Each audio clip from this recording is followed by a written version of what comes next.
Hey Canucks fans, Quinn Hughes was back at practice today, thank goodness, as the Canucks prepare for their season opener tomorrow night against the Edmonton Oilers.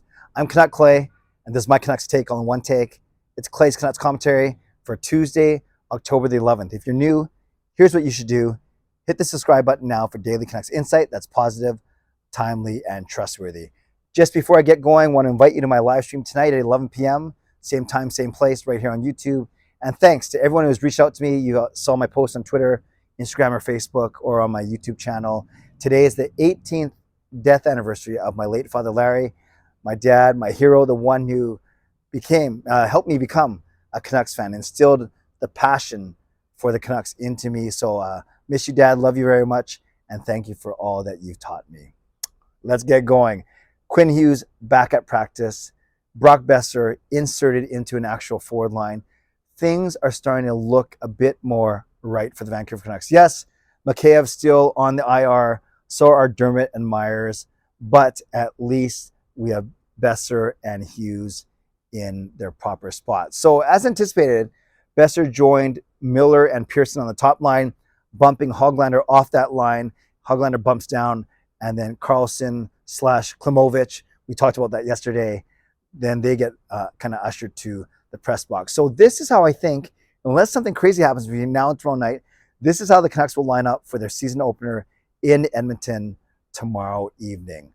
You have JT Miller between Tanner Pearson and Brock Boeser, our number one line. You have Pearson with Kuzmenko, that dynamic duo, and now Niels Hoglander goes to play with them. I like the speed and I like the skill on that line. You have your third line, a line that's a little tougher to play against with some grit. You got Horvat, Podkolzin, and Garland. I wouldn't mind seeing actually Podkolzin play with Kuzmenko and PD, but so why disrupt three lines when you only have to disrupt two? So we have Horvat with Podkolzin and Garland. I think that has the potential to be a good defensive line and a good offensive line.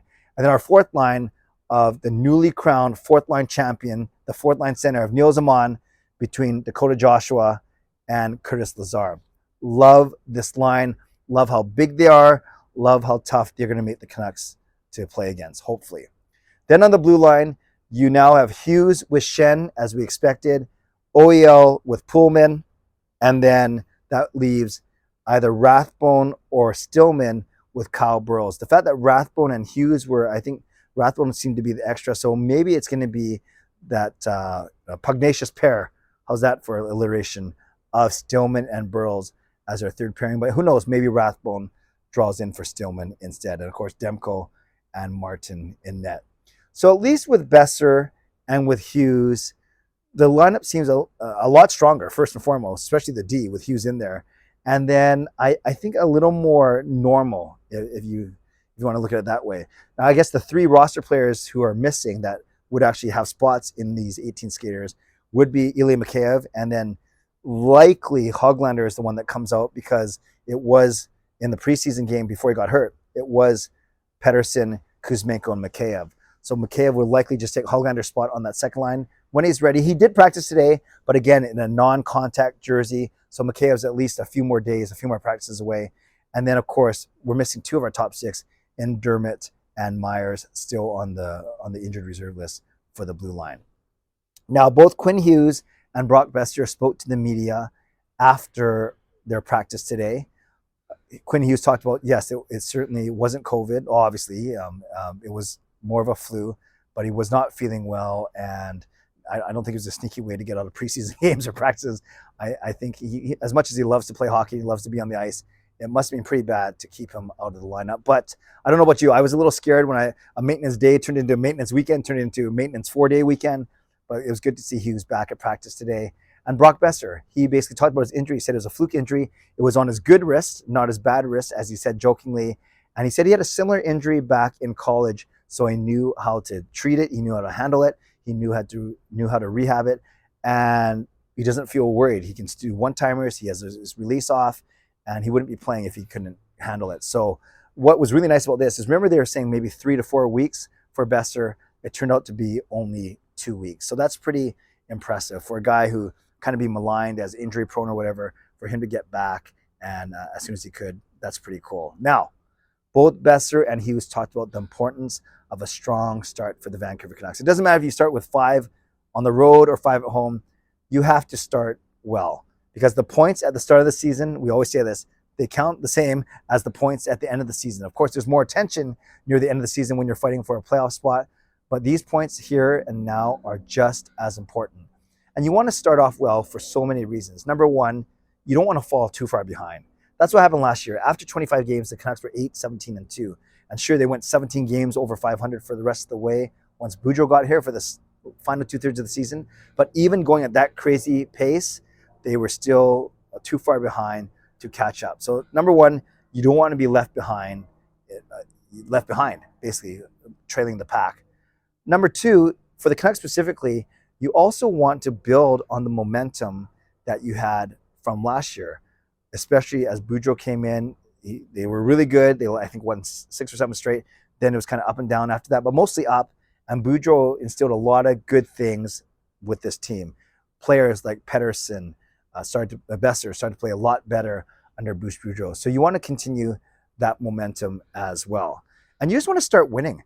If you want to be a playoff team, you need to be in that playoff mix right from the very start, not scratching and crawling and fighting just to get to that bar 30, 40 games in the season. The Canucks were basically out of the playoff race 25 games in the season last. And then it disengages the fans, it disengages content creators. Well, I was still engaged, but barely, you know what I mean? And then definitely the players themselves too want to be engaged as well. So that's why it's so important that the Canucks get off to a really good start, is you don't want to fall behind from a pure statistical standings perspective. You want to build momentum from last season, and you certainly want to keep the fans engaged. And this is a very, very make or break year. New management, first year under Bruce Boudreau, new players in Mikheyev, Hsmfangirl, Lazar, Joshua.